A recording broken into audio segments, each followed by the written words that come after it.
Hello friends, அனைவருக்கும் வணக்கம். Welcome to மாங்கனி சிறகுகள். இன்றைக்கி வந்து நவம்பர் 14th சில்ட்ரன்ஸ் டே அன்னைக்கு எடுத்த vlog தான் வந்து இன்றைக்கி நம்ம பார்க்க போகிறோம். ஸோ இன்றைக்கி காலையிலே வந்து அர்லி மார்னிங் எழுந்தாச்சு. எழுந்ததுமே சில டு டூ லிஸ்ட் வந்து நான் போடுவேன். ரொம்ப முக்கியமான ஏதாவது வேலைகள் இருந்துச்சு, மறக்காமல் இருக்கணும் அப்படிங்கிறதுக்காக வந்து எழுதி வைப்பேன்.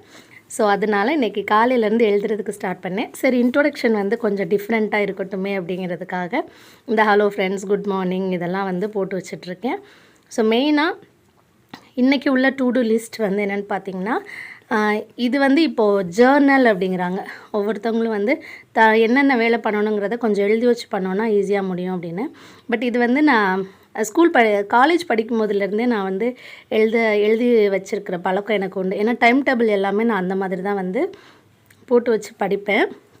ஆனால் இப்போ வந்து நிறையா புக்ஸு, நிறைய வீடியோஸ் எல்லாம் பார்க்கும்போது தெரியுது, இதெல்லாம் பார்க்குறதுக்கு முன்னாடியே நான் வந்து கொஞ்சம் எழுதி பழக ஆரம்பிச்சிருக்கேன் அப்படின்ட்டு. ஸோ ஃபஸ்ட்டு வந்து திருக்குறள் வீடியோஸ் வந்து எனக்கு முடிஞ்சு போச்சு. அதனால வந்து அந்த வீடியோஸ் வந்து எடுக்கணும். நான் 1 வீக்குக்குள்ள வீடியோஸ் வந்து எடுத்து வச்சுப்பேன், மொத்தமாக எடுத்து வச்சுப்பேன். ஏன்னா டெய்லி நம்ம எடுத்துகிட்டு இருக்க முடியாது அப்படின்னு சொல்லிட்டு, அதுவும் பசங்கள்லாம் ஸ்கூலுக்கு போன பிறகு அதுக்கப்புறம் தான் வந்து ஃப்ரீயாக நம்ம இருக்க முடியும். அதனால அப்போ வந்து எடுப்பேன். அதுக்கப்புறம் வந்து ஃப்ளோர் மேட் வந்து வாஷ் பண்ணணும் அப்படின்னு போட்டிருக்கேன். ஸோ உங்களுக்கு எப்படி புரியுமோ அந்த மாதிரி நம்ம வந்து எழுதி வச்சுக்கலாம். ஃப்ளோர் மேட் ஏன்னா நான் வந்து மறந்துடுறேன். இந்த மழை டைம் இருந்ததுனால நான் மறந்து போயிடுறேன். அதனால் ஸோ இப்போ வந்து கொஞ்சம் வெயில் வர ஆரம்பிச்சிருக்கு. அதனால் கண்டிப்பாக இன்றைக்கி வந்து ஃப்ளோர் மேட் வந்து வாஷ் பண்ணணும். அதுக்கப்புறம் வந்து வீடியோ வந்து எடிட்டிங் பண்ணணும். அதுக்கப்புறம் வந்து சரி ஃப்ரிட்ஜ் வந்து க்ளீன் பண்ணலாம் அப்படின்னு நினச்சேன். அதுவும் வந்து ஆப்ஷன் தான், ஏன்னா இதுக்கே டைம் வந்து ஓடி போயிடும். அப்புறமா எனக்கு தோணுச்சு, சம்யுக்கு வந்து பர்த்டே வேறு வருது. அதனால் இப்போ பூஜை ரூமெல்லாம் வந்து சாமி கும்பிட்றதுக்காக வந்து க்ளீன் பண்ணாமல் இருக்குது. சரி அதெல்லாம் வந்து க்ளீன் பண்ணலாம் அப்படின்னு பூஜை ரூம் க்ளீனிங் வந்து போட்டுட்டேன். ஸோ உங்களுக்கு இந்த மாதிரி நம்ம எழுதி வச்சு பண்ணோன்னா நமக்கு வந்து ஞாபகம் இருக்கும் என்னென்ன வேலைகள் பண்ணணும் அப்படிங்கிறது. எழுதி வச்சோன்னா கரெக்டாக இன்றைக்கி முடிக்கணும் அப்படின்னு நமக்கு வந்து மனசுக்குள்ளே ஒரு தோணிக்கிட்டே இருக்கும். இன்றைக்கி வந்து கரெக்டாக அந்த வேலையை முடிச்சிடணும் அப்படின்னு சொல்லிட்டு. அதுக்கப்புறம் வந்து டைமிங்கும் வந்து நான் முடிஞ்ச அளவுக்கு நான் வந்து அந்த டைமுக்குள்ளே முடிக்கணும் அப்படின்னு நினப்பேன். ஏன்னா இங்கே வந்து கிளைமேட் வந்து அவ்வளோவா தெரியாது, சீக்கிரம் ஓடிடும் நேரம். அதனால் நம்ம என்ன பண்ணுறோம் ஏது பண்ணுறோன்னே தெரியாது. காலையில் விடிஞ்ச மாதிரி இருக்கும், அதுக்குள்ளே நைட் ஆன மாதிரி ஆயிரும். அதனால இந்த மாதிரி நான் டைம் கால்குலேட் பண்ணி வச்சுக்கிட்டு வேலை பார்க்க ஆரம்பித்தேன்னா எனக்கு கொஞ்சம் முன்ன பின்ன ஒரு 15 நிமிஷம் வந்து லேட் ஆனாலும் கூட நான் அந்த டைமுக்குள்ளே என்னோடய வேலைகளை வந்து முடிச்சிடுவேன்.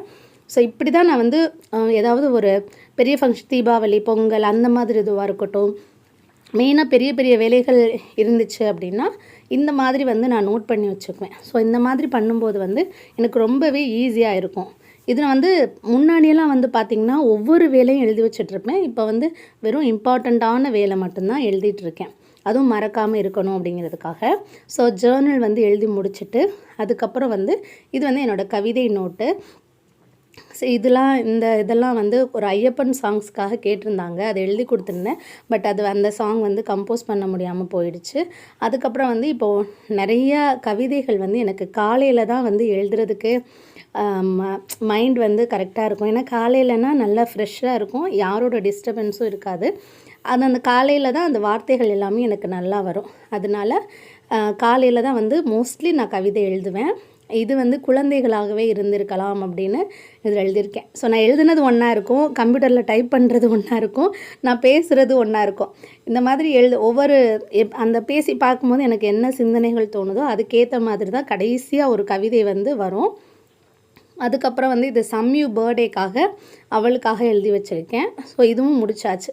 ஸோ இந்த 2 வீடியோஸ் வந்து மெயினாக எடிட்டிங் பண்ணுறதுக்காக இருக்குது. இன்றைக்கி வந்து குழந்தைகள் தினம் அப்படிங்கிறதுனால இன்றைக்கி வந்து எனக்கு தோணின ஒரு கவிதை வந்து நான் காலையில் எழுதிட்டுருக்கேன். ஸோ எனக்கு வந்து எப்போல்லாம் இந்த கவிதை எழுதணும்னு தோணுதோ அப்போல்லாம் டக்குன்னு ஒரு நோட் பண்ணி வச்சுருவேன். ஏன்னா அப்புறம் எனக்கு மறந்துடும். சில நேரம் வந்து நான் சமைக்கும்போது கூட எனக்கு வந்து தோணும், சில வார்த்தைகள் எல்லாம் எனக்கு வந்து தோணும், நல்லாயிருக்கே அப்படின்னு டக்குன்னு நான் போய் நோட்டில் எழுதி வச்சுப்பேன், டைரியில். இல்லை சில நேரம் வெளியில் போகும்போது, பஸ்ஸில் போகும்போது கூட எனக்கு வந்து தோணும், அந்த மாதிரி வார்த்தைகள் எல்லாம் தன்னால் அப்படியே வந்து சேர்ற மாதிரி இருக்கும். அப்போல்லாம் நான் என்ன பண்ணுவேன்னா மொபைலில் வந்து நோட் பண்ணி வச்சுக்குவேன். மொபைலில் நோட் பண்ணி வச்சுக்கிட்டு வீட்டில் வந்து எழுதி வச்சுப்பேன். இல்லைனா சில நேரம் நானே வாய்ஸ் ரெக்கார்டிங் பண்ணி வச்சுக்குவேன், மறந்துடக்கூடாது அப்படிங்கிறதுக்காக. அது மாதிரி இன்றைக்கி காலையில் வந்து எனக்கு குழந்தைகள் தினம் அப்படின்னு சொல்லவுமே எனக்கு வந்து இந்த கவிதை தான் ஞாபகம் வந்துச்சு. ஏன்னா பெரும்பாலும் வந்து நமக்கு சின்ன பிள்ளைங்களா இருக்கும்போது அம்மா அப்பா வந்து நம்மளுக்கு ரொம்ப கண்டிஷன் பண்ணுவாங்களே, அதனால வந்து அவங்கள அந்த ஏஜில் வந்து நமக்கு வந்து பிடிக்காது. என்ன இப்போ பார்த்தாலும் திட்டிகிட்டே இருக்காங்க, அட்வைஸ் பண்ணிக்கிட்டே இருக்காங்க, அதை பண்ணாத இதை பண்ணாதுன்னு சொல்லிக்கிட்டே இருக்காங்க அப்படிங்கிற மாதிரி தான் வந்து யோசிப்போம். அதனால வந்து இந்த ஒரு கவிதை வந்து எனக்கு தோணுச்சு. என்னென்னா, என் குழந்தைகள் சில நேரம் என்னிடம் கோபப்பட்டு உங்களை எனக்கு பிடிக்காது என்று சொல்லும்போது நான் உணர்கிறேன் என் பிள்ளைகளை சரியான முறையில் வந்து வளர்க்கிறேன் அப்படின்ட்டு.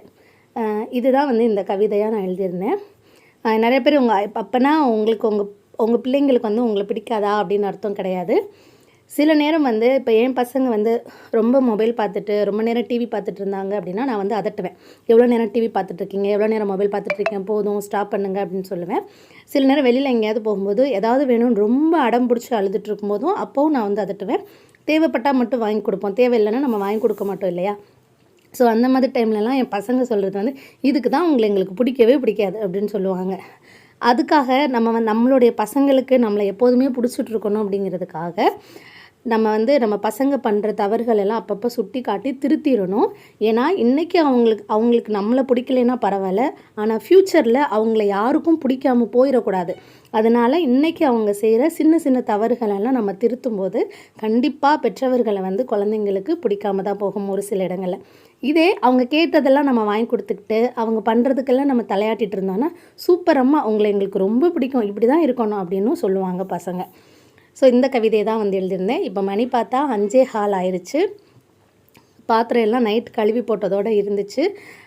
ஸோ ஃபஸ்ட்டு வந்து இந்த தண்ணி வந்து ஆன் பண்ணி வச்சுருவேன். வாட்டர் ப்யூரிஃபையர் ஆன் பண்ணி வச்சுட்டா எனக்கு வந்து தண்ணி பிடிச்சிக்கிறதுக்கு சுடுதண்ணி காய வச்சு தான் குடிக்கிறது. அதனால் ஃபஸ்ட்டு தண்ணி ஸ்விட்ச் போட்டுட்டு இங்கே வந்து நான் எல்லாம் க்ளீன் பண்ணி வச்சுட்டு படுத்திருந்தேன். நைட்டு சம்மி அவங்க அப்பா எல்லாம் இந்த ஆரஞ்சு உரித்து சாப்பிட்டுட்டு நியூஸ் பேப்பரில் போட்டு சுற்றி கொண்டு வந்து கிச்சனில் வச்சுருக்குறாங்க.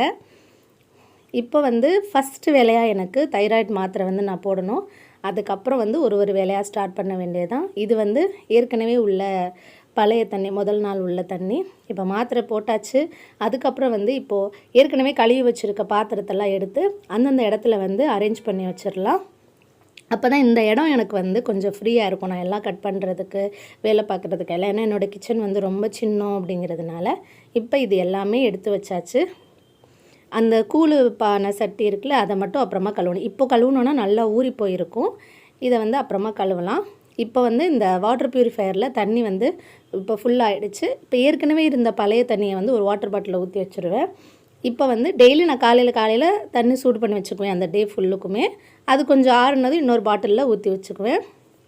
ஸோ இப்போ இதை வந்து லைட்டாக வாஷ் பண்ணிவிட்டு இப்போ தண்ணி பிடிச்சி ஃபஸ்ட்டு காய வச்சுட்டு காய வைக்கிறதா ஃபஸ்ட்டு வேலை. ஏன்னா ஃபஸ்ட்டு வந்து நம்ம சுடு தண்ணி குடித்தோம்னா கொஞ்சம் நல்லாயிருக்கும் எனக்குமே. நான் அப்படியே கொஞ்சம் ப்ராக்டிஸ் ஆகிடுச்சு. ஸோ ஃபஸ்ட்டு இந்த பாத்திரத்தை கழுவிட்டு தண்ணி பிடிச்சிட்டு அதுக்கப்புறம் தண்ணி காய வச்சுட்டு அதை கொஞ்சம் குடிச்சிட்டு அதுக்கப்புறம் வேலை பார்க்க ஆரம்பிச்சிருவேன்.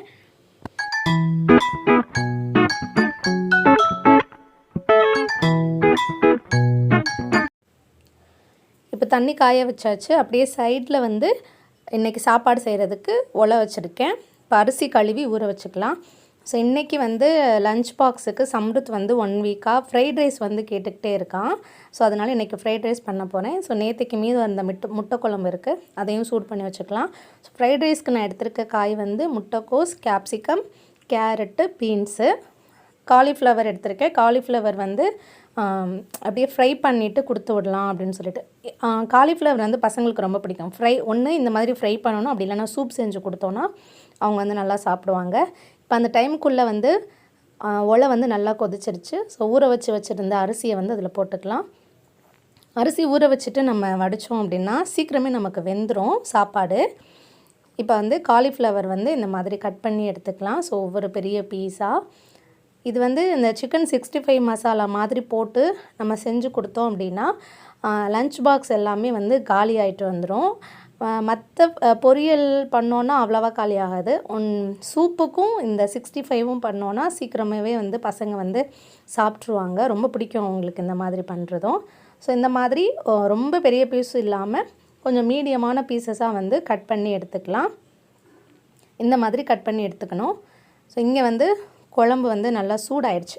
இதை இறக்கி வச்சுட்டு இப்போது இந்த காலிஃப்ளவர் வந்து கொஞ்சம் நேரம் தண்ணியில் போட்டு வைக்கணும்ல, அதுக்காக இந்த தண்ணி வந்து ஒரு கொதிக்கட்டும். சூடு தண்ணி வச்சுருக்கேன்.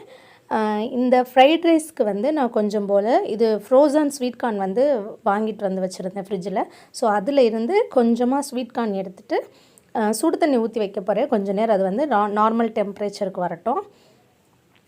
இது வந்து ஏன்னா இவங்களுக்கு வந்து இந்த ஸ்வீட் கார்ன்லாம் போட்டு கொடுத்தோன்னா நல்லா விரும்பி சாப்பிடுவாங்க. நம்ம ஃப்ரெஷ்ஷாக இருக்கிற ஸ்வீட் கார்ன் வந்து வாங்கிட்டு வந்து அவிச்சு கொடுக்குறதுக்கு மட்டும் மோஸ்ட்லி அதை யூஸ் பண்ணுவேன். ஸோ இது வந்து இந்த ஃப்ரோசன் ஸ்வீட் கார்ன் வந்து இப்போ தான் ஃபஸ்ட் டைம் வாங்கினேன். எப்போயாவது இந்த ரைஸ் செஞ்சோம்னா அதில் வந்து போட்டுக்கிறதுக்காக அந்த ஃப்ரோசன் ஸ்வீட் கார்ன் வந்து வாங்கிட்டு வந்திருந்தேன். ஸோ இங்கே சாதம் வெந்துட்டுருக்கு. இங்கே வந்து காலிஃப்ளவருக்கு தண்ணியும் வந்து கொதிக்க வச்சுருக்கேன். ஸோ இந்த டைமில் வந்து நம்ம வெஜிடபிள்ஸ்க்கு எல்லாமே கழுவுறதுக்காக எல்லாம் ரெடி பண்ணிகிட்ருக்கேன். ஸோ வெங்காயம், இஞ்சி, பூண்டு எல்லாத்தையுமே வந்து இந்த மாதிரி தோல்லாம் சீவி வச்சிட்டோன்னா ஒரே டைமில் வந்து நம்ம வாஷ் பண்ணி எடுத்துக்கலாம். இன்றைக்கி வந்து பிரேக்ஃபாஸ்ட்டு எங்களுக்கு இது தான், ஃப்ரைட் ரைஸ் தான். மத்தியானத்துக்கு வந்து முட்டை குழம்பும் அந்த ஒயிட் ரைஸையும் வச்சு நாங்கள் சாப்பிட்டுப்போம். நான் வந்து காலையில் செய்யும்போதே காலையிலைக்கும் மத்தியானத்துக்கும் சேர்த்து செய்கிற மாதிரி தான் பார்த்துக்குவேன். ஏன்னா நம்ம காலையிலையும் கிச்சன்லேயே இருந்து மத்தியானமும் கிச்சன்லேயே இருந்து நைட்டும் கிச்சன்லேயே இருந்தோன்னா நமக்கு அந்த டே ஃபுல்லாக கிச்சனுக்குள்ளே போயிடும். அதனால இப்போது நான் வந்து டிஃபன் ஐட்டம்ஸ் எல்லாம் மோஸ்ட்லி நைட்டுக்கு வச்சுக்குவேன். ஏன்னா பசங்களுக்கு வந்து ரைஸ் எடுத்துகிட்டு போகிறதுக்கு தான் ஸ்கூலுக்கு வந்து பிடிக்குது அவங்களுக்கு. ஸோ டிஃபன்லாம் வந்து அவங்களுக்கு அவ்வளோவா எடுத்துகிட்டு போக மாட்டேங்கிறாங்க. அதனால் அவங்களுக்கு வெரைட்டி ரைஸ் பண்ணுறோம்ல, அதை வந்து நாங்கள் காலையில் சாப்பிட்டுப்போம். இப்போ குழம்பு தேவைப்பட்டுச்சு அப்படின்னா இன்றைக்கி காலையில் வந்து நான் குழம்பு வச்சுப்பேன். இல்லை முதல் நாள் உள்ள குழம்பு இருக்குது அப்படின்னா அதையே வந்து மத்தியானத்துக்கு நானும் இவர் தானே, அதனால் மத்தியானத்துக்கு அதை மேனேஜ் பண்ணிப்போம். திருப்பி நைட்டுக்கு மட்டும் நான் சமைச்சிப்பேன். ஸோ இப்போ வந்து அந்த காலிஃப்ளவரில் உப்பும் மஞ்சத்தூளும் போட்டுட்டு அந்த காலிஃப்ளவர் அதில் போட்டுட்டு ஆஃப் பண்ணிட்டேன் ஸ்டவ்வை. இப்போ வந்து இந்த தோல் சீவி வச்ச அந்த காய்கறிகள் எல்லாமே வாஷ் பண்ணிவிட்டு இது எல்லாமே கட் பண்ணி வச்சுக்கலாம். ஸோ நான் சொன்ன மாதிரி 3 நேரமுமே வந்து நம்ம கிச்சனுக்குள்ளே இருந்தோம் அப்படின்னா கண்டிப்பாக நம்ம வேறு எந்த வேலையுமே நம்ம வந்து செய்ய முடியாது. வேறு எக்ஸ்ட்ரா ஆக்டிவிட்டீஸில் நம்ம இறங்கவே முடியாது. ஏன்னா சமையல்னு இதுக்கே நமக்கு வந்து டைம் போயிடும். செய்யும்போது சேர்த்து செஞ்சு வச்சுக்கலாம். உங்களுக்கு சூடாக வேணும் அப்படின்னா குழம்பு வந்து சூடு பண்ணி வச்சுக்கிட்டோம்னாலே போதும். இல்லை ஒரு வேளை உங்களுக்கு குழம்பு இருந்துச்சு, எங்களுக்கு சூடாக தான் சாதம் வேணும்னா அந்த டைமுக்கு மட்டும் சாதம் வைக்கிற மாதிரி பார்த்துக்கணும். ஏன்னா அப்பையும் குழம்பு வடித்து, பொரியல் வச்சு, சோறு வடித்து இப்படி ஒன்றா பண்ணிக்கிட்டே இருந்தோம் அப்படின்னா கண்டிப்பாக நம்ம கிச்சனுக்குள்ளேயே மட்டும்தான் இருக்க முடியும். அதர் ஆக்டிவிட்டீஸில் வந்து நம்மளுக்கு போகணும்னு நினச்சா கூட நம்ம போக முடியாது. அதனால நான் இந்த மாதிரி சேர்த்து தான் பண்ணிப்பேன். எதுவாக இருந்தாலும் 3 நேரத்துக்கும் கிச்சனுக்குள்ளே இருக்க மாதிரி பார்த்துக்க மாட்டேன். இப்போ இங்கே வந்து சாதமும் ரெடி ஆகிடுச்சு. இப்போ வந்து சாதத்தை வடிச்சுக்கலாம். சாதம் வந்து இங்கே ரொம்ப நேரம்லாம் வடிச்செல்லாம் போடுற பழக்கம் இல்லை. ஸோ இந்த மாதிரி சாதத்தை கொஞ்சம் நேரம் கையில் இப்படி பிடிச்சிக்கிட்டே இருந்தோன்னா தண்ணி வடிஞ்சிரும். ஒரு 2 நிமிஷத்துக்கு சிம்மில் வச்சிட்டோன்னா அந்த மீதம் இருக்க தண்ணி எல்லாமே இழுத்துரும். அவ்வளோதான். இப்போ வந்து சாதம் வந்து ரெடி ஆகிடுச்சு. ஸோ அந்த பக்கமும் வந்து காலிஃப்ளவருக்கு ஒரு 2-3 நிமிஷம் மட்டும் அப்படியே இருக்கட்டும். அதுக்கு பிறகு நம்ம வந்து வடிகட்டி எடுத்துக்கலாம். இப்போ வந்து அந்த காலிஃப்ளவர் எல்லாமே நான் இன்னொரு பேனுக்கு வந்து மாற்றிக்கிறேன், இன்னொரு பாத்திரத்துக்கு மாற்றிக்கிறேன். இந்த தண்ணி வடியவும் லைட்டாக சூடு ஆறவும் நம்ம வந்து அதுக்கு மசாலா போட்டு பெரட்டி வச்சுக்கணும். இப்போ வந்து காலிஃப்ளவர் 65க்கு நான் எடுத்திருக்க மசாலா வந்து நாங்கள் ஒரு தடவை இந்த மண்பாண்ட பொருட்கள் எல்லாம் வாங்கிட்டு வந்து ஒரு வீடியோ போட்டிருந்தேன் இல்லையா, cup, tea cup, coffee cup எல்லாம் மண்பாண்ட பொருட்கள் வாங்கிட்டு வந்தோம். அங்கே வந்து காளான் 65க்கான மசாலா வந்து வாங்கிட்டு வந்திருந்தேன். ஸோ அது வந்து இருந்தது. சரி அதை வச்சு பண்ணலாம் அப்படின்னு சொல்லிட்டு அந்த மசாலா மட்டும்தான் நான் போட்டிருக்கேன். அது போட்டு இப்போ இந்த காலிஃப்ளவர் வந்து மிக்ஸ் பண்ணிக்கலாம். ஸோ தண்ணி வந்து லைட்டாக தான் வந்து தெளிச்சுக்கணும். ரொம்ப ஒரே டைமில் ஊற்றிட்டிங்கன்னா அது ரொம்ப தண்ணியாக போயிடும். அப்புறம் மசாலா வந்து இந்த காலிஃப்ளவர்லலாம் வந்து கோட்டிங் ஆகாமல் இருக்கும். ஸோ இந்த மாதிரி மிக்ஸ் பண்ணிவிட்டு இப்போ இது கூட கடைசியாக 1 ஸ்பூன் அளவுக்கு இஞ்சி பூண்டு பேஸ்ட் போட்டு நான் மிக்ஸ் பண்ணிக்கிறேன். உப்பு வந்து செக் பண்ணி பார்த்தேன். அது மசாலாலே உப்பு இருந்துச்சு, அதனால நான் உப்பு போடலை. ஆனால் ஃப்ரை பண்ணிவிட்டு கொஞ்சம் சாப்பிடும்போது லைட்டாக உப்பு கம்மியாக இருந்த மாதிரி இருந்தது. ஸோ கொஞ்சம் உப்பு போட்டிருந்தோன்னா இன்னும் கொஞ்சம் கரெக்டாக இருந்திருக்கும். ஸோ இது வந்து இப்போ ஊறட்டும். இப்போ சாதத்தையும் வந்து நம்ம ஆற வச்சுக்கலாம். நான் வந்து பாதி சாதத்தில் தான் வந்து ஃப்ரைட் ரைஸ் பண்ண போகிறேன். பாதி சாதத்தை வந்து நான் அப்படியே வச்சுருவேன். மத்தியானத்துக்கு அந்த முட்டை குழம்பு இருக்கு இல்லையா, அதை வச்சுக்கிட்டு நானும் இவரும் சாப்பிட்ருவோம். காலையிலைக்கு மட்டும்தான் ஃப்ரைட் ரைஸ் இருக்கிற மாதிரி, காலையிலைக்கும் பசங்களுக்கு லஞ்ச் பாக்ஸுக்கு மட்டும்தான் ஃப்ரைட் ரைஸ் பண்ண போகிறேன். ஸோ இதை அப்படியே கொஞ்சம் ஃபேன் காற்றுல வச்சு காய வச்சிடலாம். இது கூடால வந்து பாதி காய்கறிகள் வந்து நறுக்குனதோட பெண்டிங்கில் இருக்குது. ஸோ அதையும் வந்து இப்போ போய் நறுக்கிக்கலாம். இப்படி தான் நான் வந்து ஒரே டைமில் ஒரு வேலையாக பண்ணிகிட்ருக்க மாட்டேன். இப்படி மிக்ஸ் பண்ணி தான் வந்து பண்ணிடுவோம். எல்லாருமே அப்படி தான் மிக்ஸ் பண்ணி தான் பண்ணுவோம். ஒரு வேலை செய்யும் போதே எனக்கு மைண்டில் வந்து தோணிக்கிட்டே இருக்கும், இப்போ இது பண்ணணும் அது பண்ணணும் அப்படின்னு சொல்லிட்டு. ஸோ அந்த மாதிரி நம்ம பிளான் பண்ணி பண்ணோம் அப்படின்னா நம்மளுக்கு வேலை வந்து அவ்வளோ பெருசாகவே தெரியாது, ஈஸியாக முடிஞ்சு போயிடும். அதே மாதிரி ஒரே டைமில் பல வேலைகள் பிரித்து பார்த்துக்கிட்டோம் அப்படின்னா சீக்கிரமாக வந்து நமக்கு வேலை முடிஞ்சிடும். ஒரு வேலையும் முடித்த பிறகு நம்ம இன்னொன்றா பண்ணோம் அப்படின்னா ரொம்ப டைம் எடுத்துக்கிற மாதிரி இருக்கும். ஸோ அந்த டைமில் வந்து நம்ம இப்படி மாற்றி கொஞ்சம் பண்ணோன்னா ஈஸியாக வந்து நம்மளுக்கு வேலை முடிஞ்சிடும். இது கேப்சிகம் மட்டும் நான் இந்த மாதிரி ரொம்ப பொடியாக கட் பண்ணி வச்சுக்குவேன். முட்டைக்கோஸ் வந்து நீளமாக போட்டால் தான் ஃப்ரைட் ரைஸ்க்கு வந்து நல்லாயிருக்கும். கேப்சிகம் வந்து அந்த மாதிரி போட்டோன்னா தான் இவங்க தனியாக எடுத்து வைக்க மாட்டாங்க, சாதத்தோடு சேர்த்து சாப்பிட்ருவாங்க பசங்க. அப்புறம் வந்து இந்த இஞ்சி பூண்டு வந்து இந்த மாதிரி தோல் சீவிட்டு துருவி வச்சுக்கலாம். துருவி வச்சோம்னா இதுவும் வாயில் கடிப்படும் போது அவங்களுக்கு பிடிக்காமல் இருக்காது, சாதத்தோடு சேர்த்து மிங்கிளாக இருக்கும். ஸோ இப்போ காய்கறிகள் எல்லாமே கட் பண்ணி ரெடியாக இருக்குது. இங்கே பார்த்தோன்னா சாதம் வந்து இன்னும் கொஞ்சம் ஆறணும். இது ஆறட்டும். அதுக்குள்ளே ஒரு முக்கியமான வேலை இருக்குது. ஏன்னா நல்லா பல்லன்னு விடிஞ்சிருச்சு. இப்போ போய் வாசலில் தண்ணி தெளித்து கோலம் போட்டுட்டு வர்றது தான் வந்து மெயின் வேலை.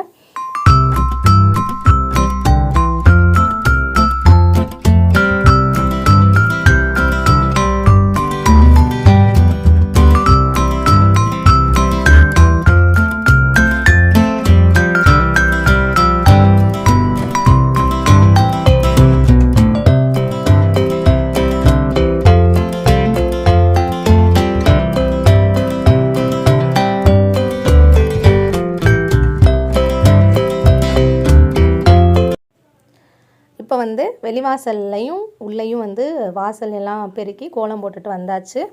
இங்கே வந்து இப்போ காலிஃப்ளவர் ஃப்ரை பண்ணுறதுக்கும் ஃப்ரைட் ரைஸ்க்கும் ரெடி பண்ணிகிட்ருக்கேன். ஸோ காலிஃப்ளவர் ஃப்ரைக்கு வந்து முடிஞ்ச அளவு எண்ணெய் ஊற்றிட்டு அந்த இடத்த சுற்றி இந்த காலிஃப்ளவர்னால் ஃபில் பண்ணி வச்சுருக்கேன். நான் 2 தடவை போட்டு எடுத்துக்கிட்டேன். ஸோ அது வந்து சிம்மில் வச்சுருக்கேன், அது வேகட்டும். இங்கே வந்து ஃப்ரைட் ரைஸ் பண்ணுறதுக்கு எண்ணெய் ஊற்றிருக்கேன். எண்ணெய் ஊற்றிட்டு இதில் நம்ம துருவி வச்சுருந்த இஞ்சி பூண்டு வந்து சேர்த்துக்கலாம். ஸோ இது நல்லா ஃபஸ்ட்டு இதை வறுத்துக்கணும். இந்த மாதிரி ஆன பிறகு இது கூட நம்ம வந்து வெங்காயம் போட்டுக்கலாம். ஸோ ஃபஸ்ட்டு இஞ்சி பூண்டு போட்டோன்னா அதோடய ஃப்ளேவர் வந்து நல்லாயிருக்கும். இப்போ வெங்காயம் வந்து கொஞ்சம் வதங்கட்டும். ஸோ இதுக்கு ஃப்ரைட் ரைஸ் பொறுத்த வரைக்கும் எல்லாம் ரொம்ப வதங்கணும் இல்லை, லேசாக வதங்கட்டும். அதுக்குள்ளே இங்கே காலிஃப்ளவர் வந்து பின்பக்கமாக திருப்பி விட்டுக்கலாம். ஸோ ரொம்ப ஹை ஃப்ளேமில் வைக்கக்கூடாது, மேலே உள்ளது மட்டும் கருகி போயிடும், உள்ளே வேகாத மாதிரி இருக்கும். மீடியம் ஃப்ளேம்லேயே வச்சு பொரித்து எடுத்துக்கலாம். இங்கே வெங்காயம் வந்து வதங்கிடுச்சு. இந்த அளவுக்கு வதங்கினா போதும், ரொம்ப பொன்னிறமாலாம் வதங்கணும்னு தேவையில்லை. இப்போ இது கூட ஸ்வீட் கார்ன் சேர்த்துக்கலாம். ஸ்வீட் கார்ன் சேர்த்து நல்லா மிக்ஸ் பண்ணி விட்டுக்கலாம். இது வந்து ஒரு நிமிஷம் நல்லா இப்படி வதங்கட்டும், இந்த வெங்காயமும் ஸ்வீட் கார்னும் சேர்த்து. இதுக்கப்புறமா நம்ம கட் பண்ணி வச்சுருக்க மற்ற காய்கறிகள் எல்லாமே சேர்த்துக்கலாம். பீன்ஸ், கேரட், முட்டைக்கோஸ் எல்லாமே சேர்த்துக்கலாம். இது கூட அப்படியே கடைசியாக குடைமிளகாய் அதுவும் சேர்த்து கொஞ்சமாக உப்பு போட்டுக்கலாம். இந்த காய்கறிகளுக்கு ஏற்ற மாதிரி உப்பு போட்டிருக்கேன். இப்போ இது எல்லாமே சேர்த்து நல்லா மிக்ஸ் பண்ணி விட்டுக்கோங்க. ஃப்ரைட் ரைஸ்க்கு வந்து அடுப்பு வந்து ஹை ஃப்ளேமில் தான் இருக்கணும், அப்போ தான் வந்து சீக்கிரமே இது வதங்கும், க்ரன்ச்சியாகவும் இருக்கும். நம்ம ஸ்லோ ஃப்ளேமில் வச்சு பண்ணோம் அப்படின்னா ஒரு மாதிரி சத்தன்னு ஆன மாதிரி ஆயிரும். இப்போ இங்கே வந்து காலிஃப்ளவர் ஃப்ரை வந்து ரெடி ஆகிடுச்சு. இதை அப்படியே மாற்றிக்கலாம் இன்னொரு பிளேட்டுக்கு. இது மாற்றிக்கிட்டு மீத இருக்கிற அடுத்த பேட்சையும் வந்து இதிலே போட்டுடலாம். அதுவும் வந்து சிம்லே இருக்கட்டும். ஸோ இப்போ இங்கே நம்ம ஃப்ரைட் ரைஸ் செஞ்சு முடிக்கிறதுக்கும் காலிஃப்ளவர் ரெடி ஆகிறதுக்கும் வந்து கரெக்டாக இருக்கும். ஸோ இப்போ வந்து நான் அடுத்த பேட்ச் வந்து போட்டுக்கிறேன். இப்போ வந்து நம்ம ஃப்ரைட் ரைஸ்க்கு வெஜிடபிள்ஸ் எல்லாமே நல்லா வதங்கிருச்சு. இப்போ இது கூட ஒரு 1 ஸ்பூன் அளவுக்கு மிளகுத்தூள் சேர்த்துக்கிறேன். நீங்கள் தேவைப்பட்டால் மிளகாய் தூள் சேர்த்துக்கலாம், வேணும்னா மட்டும் சேர்த்துக்கலாம், இல்லைன்னா மிளகுத்தூளே வந்து போதுமானது. இது கூட வேணும்னா நீங்கள் டொமேட்டோ சாஸ், சோயா சாஸ் இதெல்லாம் சேர்த்துக்கலாம். நான் வந்து இது வந்து சேர்த்துருக்கேன், செஷ்வான் சாஸ் வந்து சேர்த்துருக்கேன். இது வந்து சேர்த்தோன்னா கொஞ்சம் டேஸ்ட் டிஃப்ரெண்ட்டாகவும் இருக்கும், ப்ளஸ் கலர்ஃபுல்லாகவும் இருக்கும். இப்போ இது சேர்த்து நல்லா வதக்கி விட்டுட்டு இப்போ வந்து நம்ம ஆற வச்சுருக்க அந்த ரைஸ் எல்லாமே சேர்த்துக்கலாம். நான் வந்து நார்மலாக நம்ம வீட்டில் வடிக்கிற சாதாரண அரிசி தான் வந்து போட்டிருக்கேன். நீங்கள் தேவைப்பட்டால் பாஸ்மதி அரிசி கூட போட்டுக்கலாம். இப்போ இது எல்லாமே சேர்த்து நல்லா மிக்ஸ் பண்ணி விட்டுக்கலாம். இது கூட நீங்கள் வேணும்னா முட்டை வந்து தனியாக நம்ம மிக்ஸ் பண்ணி பரட்டிட்டு அதை கூட போட்டோன்னா எக் ஃப்ரைட் ரைஸ் ஆயிரும். இது கூட வேணும்னா பன்னீர் போட்டு பன்னீரையும் ஃப்ரை பண்ணிவிட்டு இதில் போட்டோன்னா பன்னீர் ஃப்ரைட் ரைஸ் ஆயிரும். அவ்வளோதான். இன்றைக்கி வந்து வெறும் வெஜிடபிள் ஃப்ரைட் ரைஸ் மட்டும்தான் பண்ணியிருக்கேன். இது கூட கடைசியாக உப்பும் கொத்தமல்லியும் போட்டு இறக்கிக்கலாம். நீங்கள் கொத்தமல்லிக்கு பதிலாக ஸ்ப்ரிங் ஆனியன் இருந்தால் ஸ்ப்ரிங் ஆனியன் போட்டுக்கலாம். ஸ்ப்ரிங் ஆனியன் இல்லை, நான் வந்து கொத்தமல்லி போட்டிருக்கேன்.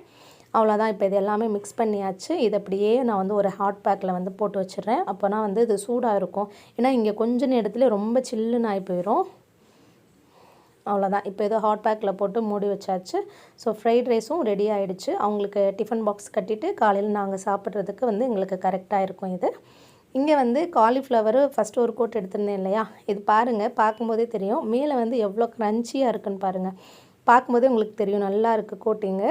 உள்ளே வந்து நல்லா சாஃப்டாக இருக்குது. கடித்து சாப்பிடும்போது நல்லா மொறு மொறுன்னு இருக்கும். அப்புறம் இன்றைக்கி வந்து சில்ட்ரன்ஸ் டேனால் பசங்க வந்து கலர் ட்ரெஸ் போட்டுட்டு போகணும். ஸோ சம்ருத்துக்காக ஒரு பூ பிச்சிட்ருக்கேன். அவனுக்கு வந்து பேக்கெட்டுக்கு பக்கத்தில் வந்து ஊக்கு வச்சு குத்தி விடுறதுக்காக.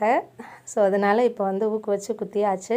சம்ருத் வந்து ஸ்கூலுக்கு ரெடி ஆகிட்டான். ஸோ ஃபஸ்ட்டு வந்து சம்ருத் போயிடுவான், அதுக்கப்புறம் தான் வந்து சம்யம் போகும். இப்போ சம்ருத் ரெடி ஆகிட்டார், ஸ்கூலுக்கு கிளம்பிட்டார். இதுதான் அவரோட ட்ரெஸ்ஸு. இது தீபாவளிக்கு எடுத்த ட்ரெஸ்ஸு. இது தான் போட்டுட்டு அவன் ஸ்கூலுக்கு போனான் இன்றைக்கி.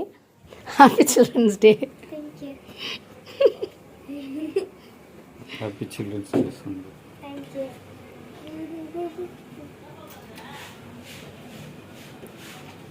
Hey, எந்திரி சமயம்.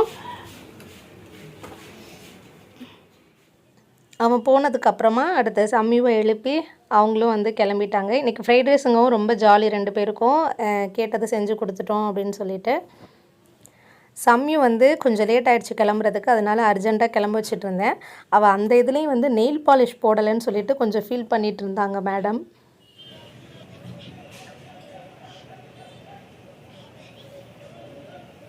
நெயில் பாலிஷ்லாம் வேண்டாம், நீ போடு.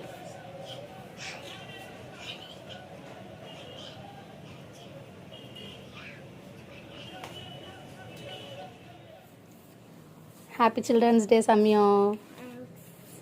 Thanks. Okay, bye, Ma. Happy Children's Day. Bye, bye. பாய்மா. Bye, Ma. இதுக்கப்புறமா வந்து மேட்டெல்லாம் துவைச்சி காய போட்டாச்சு. துணியும் வாஷிங் மிஷின்லேருந்து எடுத்து போட்டாச்சு. இன்றைக்கி வந்து கொஞ்சம் வெயில் போடுது, அதனால் காலையிலே அந்த வேலைகள் வந்து முடிச்சிட்டேன். ஸோ இதுக்கப்புறமா வந்து திருக்குறள் வீடியோ எடுக்கணும், வீடியோ எடிட்டிங் பண்ணணும், பூஜை ரூம் வந்து க்ளீன் பண்ணணும். இந்த 3 வேலைகள் இருக்குது. நான் வந்து கரெக்டாக நோட் பண்ணி வச்சுருக்கும்போது 10:30க்கு வந்து வீடியோ எடுக்க ஸ்டார்ட் பண்ணணும்னு நினச்சேன். 10:45 ஆயிடுச்சு. கால் ஹவர் வந்து லேட் ஆயிடுச்சு. இந்த வீடியோ எடுத்து முடிச்சுட்டு சம்யுவை ஸ்கூலில் இருந்து கூட்டிகிட்டு வந்துட்டு அதுக்கப்புறமா கொஞ்சம் நேரம் வீடியோ எடிட்டிங் மட்டும்தான் பண்ண முடிஞ்சது. இன்றைக்கி வந்து பூஜை ரூம் நான் வந்து விளக்கு மட்டும் கழுவலான் இருந்தேன். அப்புறம் எனக்கு தோணுச்சு, சரி ஃபுல்லாக டீப்பாக வந்து க்ளீன் பண்ணலாம் அப்படின்னு. அதனால மறுநாள் பூஜை ரூம் வந்து க்ளீன் பண்ணலான்ட்டு மறுநாள் தான் வந்து பூஜை ரூம் க்ளீன் பண்ணேன். அதோட வீடியோ வந்து நான் செப்பரேட்டாக போஸ்ட் பண்ணுறேன். அவ்வளோதான், இதோட இந்த vlog முடியுது. இந்த vlog உங்களுக்கு பிடிச்சிருந்தா மறக்காமல் நம்ம சேனலையும் சப்ஸ்கிரைப் பண்ணி வச்சுக்கோங்க. அப்படியே அந்த பெல் ஐக்கானையும் கிளிக் பண்ணிடுங்க. அப்போ தான் நான் அப்லோட் பண்ணுற வீடியோஸோட நோட்டிஃபிகேஷன்ஸ் உங்கள் மொபைலுக்கு வரும். நான் இன்னொரு வீடியோவில் உங்கள் எல்லாரையும் சந்திக்கிறேன். அது வரைக்கும் நன்றி.